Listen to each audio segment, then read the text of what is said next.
Good morning, welcome to exam today. મિત્રો 2 April 2026ના relative current અફેર્સની discussion આ વિડીયોમાં આપણે કરવાના છે, તો છેલ્લે સુધી વિડીયો સાથે બની રહેજો. કરંટ અફેર્સ ઇમ્પોર્ટન્ટ ટોપિક છે, દરેક એક્ઝામમાં પ્રશ્ન પૂછવામાં આવે છે. ટોપિક પર આવીએ. 2 એપ્રિલ 2026 ક્વેશ્ચન નંબર 1 છે. મિત્રો તમને ક્વેશ્ચન નંબર 1 પહેલાં જણાવી દઉં કે એક્ઝામ ટુડેની માર્ચ મહિનાની પીડીએફ તૈયાર થઈ ગઈ છે. બરાબર, માર્ચ 2026 પીડીએફ તૈયાર થઈ ગઈ છે. જેમને પણ કરંટ અફેર્સ બાકી છે માર્ચ 2026નું લેવાનું, આજે અથવા 1-2 દિવસમાં જરૂરથી લઈ લેજો. બરાબર, માર્ચ 2026ની કરંટ અફેર્સની પીડીએફની જે ચાર્જ છે મિત્રો ખાલી ₹25 છે. ₹25 9510411961. બરાબર, આ નંબર છે, એના પર પેમેન્ટ કરો, સ્ક્રીનશોટ મોકલી આપો. હાલમાં ઉત્કલ દિવસ ક્યારે ઉજવવામાં આવ્યો? તો 1 એપ્રિલે દર વર્ષે ઉત્કલ દિવસ અથવા તો ઓડિશા દિવસ મનાવાય છે. ભારતીય ભાષાઓ પર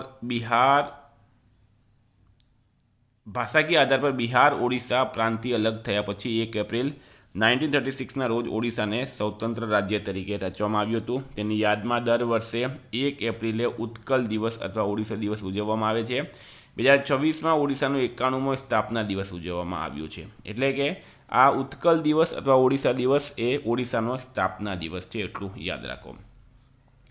હાલમાં કયા શહેરમાં એશિયન બોક્સિંગ ચેમ્પિયનશિપ 2026નું આયોજન કરવામાં આવી રહ્યું છે? તો રાઈટ આન્સર છે ઉલાન બટાર. બરાબર, ઉલાન બટાર શહેરમાં. મિત્રો વાત કરીએ, સ્થળ છે ઉલાન બટાર, મંગોલિયા. સમયગાળો છે 28 માર્ચથી 11 એપ્રિલ 2026 સુધી. બરાબર, સ્ટારમાં કરજો મિત્રો, વેરી ઇમ્પોર્ટન્ટ છે. હાલમાં કયા રાજ્યમાં નાઇક્ટીબેક્ટરચુસ કાલી નામના દેડકાની એક નવી પ્રજાતિ મળી આવી છે? તો પ્રશ્ન છે નાઇક્ટીબેક્ટરચુસ કાલી નામના દેડકાની એક નવી પ્રજાતિ ક્યાં મળી? તો રાઈટ આન્સર છે મિત્રો આમાં કર્ણાટક રાજ્યમાં. તમે ઇમેજ જોઈ શકો મિત્રો, આ ઇમેજ છે એની. બરાબર, આ પ્રજાતિ કર્ણાટકના કાલી ટાઈગર રિઝર્વ ઉત્તર કન્નડ જિલ્લો વિસ્તારમાં શોધાય છે. હાલમાં માધવપુરના ઘેડ મેળાનું આયોજન ક્યાં કરાયું? પ્રશ્ન છે માધવપુરનો ઘેડ મેળાનું આયોજન ક્યાં કરવામાં આવ્યું? તો રાઈટ આન્સર છે મિત્રો આમાં પોરબંદર ખાતે. ગુજરાતના પોરબંદરમાં માધવપુર ગેડ ખાતે માધવપુરનો ગેડ મેળો ભરાય છે. આ મેળો માધવપુર ગેડ ગામમાં ઉજવાય છે, જે પોરબંદર જિલ્લામાં આવેલું છે. મુખ્ય વિશેષતા, આ મેળો માધવપુર ગેડ ફેર તરીકે ઓળખાય. ભગવાન કૃષ્ણ અને રૂકમણીના લગ્નની ઉજવણી માટે મનાવવામાં આવે. મેળો સામાન્ય રીતે ચૈત્ર મહિનામાં, માર્ચ એપ્રિલ મહિનામાં આવે છે. વિદ્યાર્થી મિત્રો, એક્ઝામ્સ આવી ગઈ છે. પીએસઆઈ 19 એપ્રિલ અને એલઆરડી 14 જૂન. બરાબર, અત્યારથી મિત્રો કરંટ અફેર્સની તૈયારી ચાલુ કરી દેજો, કારણ કે બંનેમાં 20-20 માર્કનું કરંટ અફેર છે. એક્ઝામ ટુડેનો મિત્રો લેટેસ્ટ 1 વર્ષનું કરંટ અફેર્સ છેલ્લા 7 વર્ષથી આપણે આ ફિલ્ડમાં છે. રોજ વિડીયો બનાવીએ અને પછી કરંટ અફેર્સ પ્રોવાઈડ કરીએ. એમાં ઇન્ડિયા, ગુજરાત, ઇન્ટરનેશનલ લેવલનું પૂરું કરંટ અફેર તમને મળી જશે. 1 વર્ષની કરંટ અફેર્સની પીડીએફ મિત્રો ખાલી ₹250 છે. 9510411961 પર ગૂગલ પે, ફોનપે, પેટીએમ કંઈ પણ કરો, સ્ક્રીનશોટ મોકલી આપો, 2 મિનિટમાં પીડીએફ મળી જશે. તમામ પરીક્ષાઓમાં 100% કરંટ અફેર આપણું પૂછાય. કોઈને ડેમો પીડીએફ જોવી હોય, ગઈ પરીક્ષામાં પૂછાયેલા સબૂત જોવાય, તો પણ આ નંબર પર મેસેજ કરો. 2, 3, 4, 6 વર્ષ જેટલી પણ તમને મહિનાની પીડીએફ જોઈએ મળી જશે. હાલમાં કયા દેશના ભૂતપૂર્વ રાષ્ટ્રપતિ ચંદ્રિકા પ્રસાદ સંતોકીનું અવસાન થયું છે? તો રાઈટ આન્સર છે મિત્રો આમાં સુરીનામ. નરેન્દ્ર મોદી સાથે એમનો આ ફોટો છે. સુરીનામના પ્રેસિડેન્ટ હતા ચંદ્રિકા પ્રસાદ સંતોકી, એમનું હાલમાં નિધન થયું. હાલમાં ભારતીય નૌસેનાને સોંપવામાં આવેલા છેલ્લા સર્વેક્ષણ જહાજનું નામ શું છે? તો રાઈટ આન્સર છે મિત્રો આમાં વિશાલ. બરાબર, ભારતીય નૌસેનાના યુદ્ધ જહાજ ડિઝાઇન બ્યુરો ઓફ ડિઝાઇન કરાયેલ છેલ્લું સર્વે જહાજ વિશાલ યાર્ડ 3028 30 માર્ચ 2026ના રોજ કાર્યરત થયો હતો. તે કોલકાતામાં Garden Reach Shipbuilders and Engineers Limited ખાતે બનાવવામાં આવ્યું હતું. હાલમાં પદ્મભૂષણ પુરસ્કાર વિજેતા વિજયપંત સિંઘાનિયાનું નિધન થયું છે. તેઓ કોણ હતા? તો રાઈટ આન્સર છે મિત્રો આપણા ઉદ્યોગપતિ હતા. કોણ હતા? ઉદ્યોગપતિ હતા. રેમંડ ગ્રુપના ભૂતપૂર્વ ચેરમેન અને અગ્રણી ઉદ્યોગપતિ વિજયપત સિંઘાનિયાનું 87 વર્ષની ઉંમરે મુંબઈમાં નિધન થયું. કાપડ ઉદ્યોગમાં તેમના યોગદાન બદલ ભારત સરકાર દ્વારા તેમને પદ્મભૂષણથી નવાજવામાં આવ્યા હતા. 8 છે હાલમાં વર્લ્ડ આર્ચરી દ્વારા para Archer of the year award કોને આપવામાં આવ્યો છે? પ્રશ્ન છે વર્લ્ડ આર્ચરી દ્વારા para Archer of the year award કોને આપવામાં આવ્યો? તો રાઈટ આન્સર છે મિત્રો આમાં શીતલ દેવીને. શીતલ દેવી રાઈટ આન્સર છે. સ્ટારમાં કરજો શીતલ દેવી. હાલમાં વિશ્વ વેપાર સંગઠનની 14મી મંત્રી સ્તરીય પરિષદ, બરાબર, WTO વર્લ્ડ ટ્રેડ ઓર્ગેનાઇઝેશનની 14મી મંત્રી સ્તરીય પરિષદ MC14 ક્યાં યોજાઈ હતી? તો રાઈટ આન્સર છે મિત્રો આમાં ક્યાં યોજાઈ છે? યાયુન્ડે.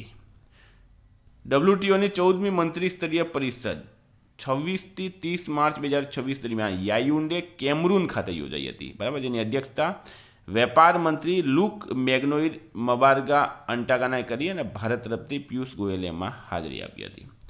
હાલમાં કયા રાજ્યની સરકારે દુર્ગા યોજના શરૂ કરી છે? તો મિત્રો દુર્ગા યોજના દિલ્હી સરકારે શરૂ કરી. દિલ્હી સરકારે દુર્ગા યોજના શરૂ કરી છે, બરાબર. હવે આ દુર્ગા યોજનાનો ઉદ્દેશ્ય શું છે? તો દુર્ગા યોજના દિલ્હી સરકારે મહિલાઓ અને ટ્રાન્સજેન્ડર્સને ઓટો રિક્ષા ચલાવવા માટે પરમિટ આપવા આ યોજના શરૂ કરી છે. હાલમાં કેન્દ્રીય કેબિનેટે IVERT યોજનાનું વિસ્તરણ ક્યાં સુધી કર્યું? તો રાઈટ આન્સર છે મિત્રોમાં 2035 સુધીમાં. કેન્દ્રીય કેબિનેટે IVERT એટલે કે immigration visa and foreigners registration and tracking યોજનાનું વિસ્તરણ 31 માર્ચ 2031 સુધી કર્યું. આ યોજનાનો મુખ્ય હેતુ દેશમાં આવનારા વિદેશી નાગરિકોની માહિતીનું ડિજિટલ મેનેજમેન્ટ, ટ્રેકિંગ અને સુરક્ષા મજબૂત બનાવવાનો છે. કયા રાજ્યમાં ચેન્જુ જનજાતિના 493 પરિવારોનું અન્યત્ર પુનર્વસન કરવામાં આવ્યું? તો રાઈટ આન્સર છે મિત્રોમાં તેલંગાના રાજ્યમાં.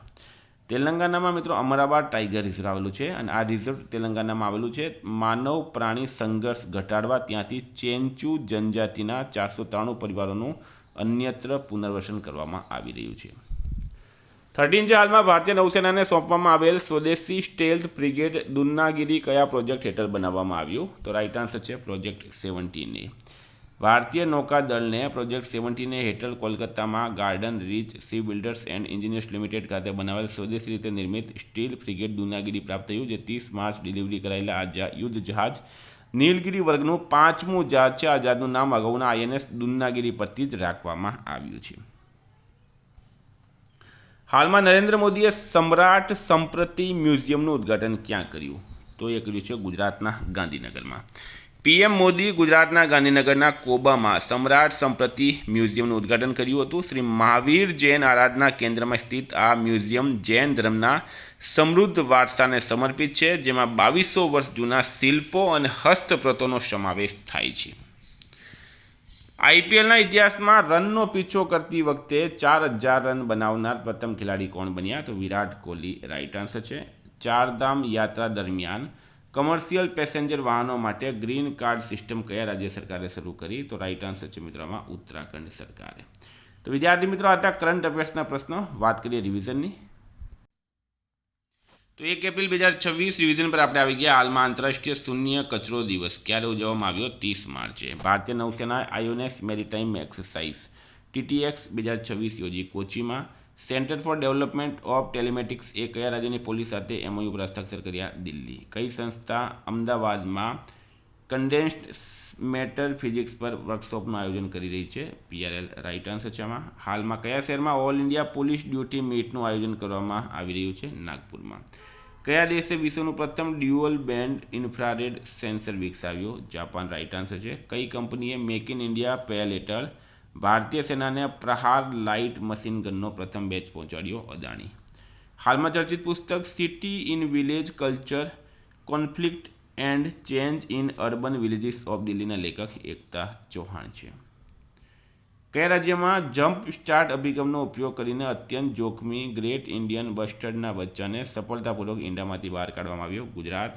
કયા દેશે ઉડાન યોજનાને મંજૂરી આપી છે? ભારતે આપી છે. કયા દેશની એરફોર્સે પ્રોજેક્ટ વાયુબાણ લોન્ચ કર્યું? ભારતે કર્યું. IQ એર અને રિપોર્ટ્સ મુજબ વિશ્વની સૌથી પ્રદૂષિત રાજધાની ન્યૂ દિલ્હી.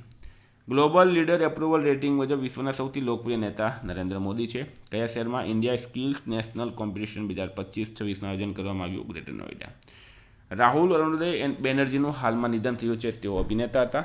IPLના ઇતિહાસમાં સૌથી વધુ મેચ રમનાર વિદેશી ખેલાડી બની ગયા છે સુનિલ નરેન. મિત્રો ગઈકાલે પ્રશ્ન જોયો, હાલમાં કયા દેશમાં જાફંદા અભિયાન શરૂ થયું છે? તો રાઈટ આન્સર હતું મિત્રો આમાં ઈરાન દેશમાં. આજનો પ્રશ્ન હતો મિત્રો. ગઈકાલે આપણે કોઈ પ્રશ્ન પૂછ્યો જ નહીં હતો. ચાલો કમેન્ટ બોક્સમાં જણાવી દેજો. આ જાફંદાનું મિનિંગ શું થાય છે એ જણાવી દેજો. ઓકે મિત્રો, જેમની માર્ચ મહિનાની અથવા તો પાછળની PDF બાકી છે જરૂરથી લઈ લેજો, બરાબર. 9510411961 પર મેસેજ કરો. Thank you. ફરી મળીશું. જય હિન્દ, જય ભારત.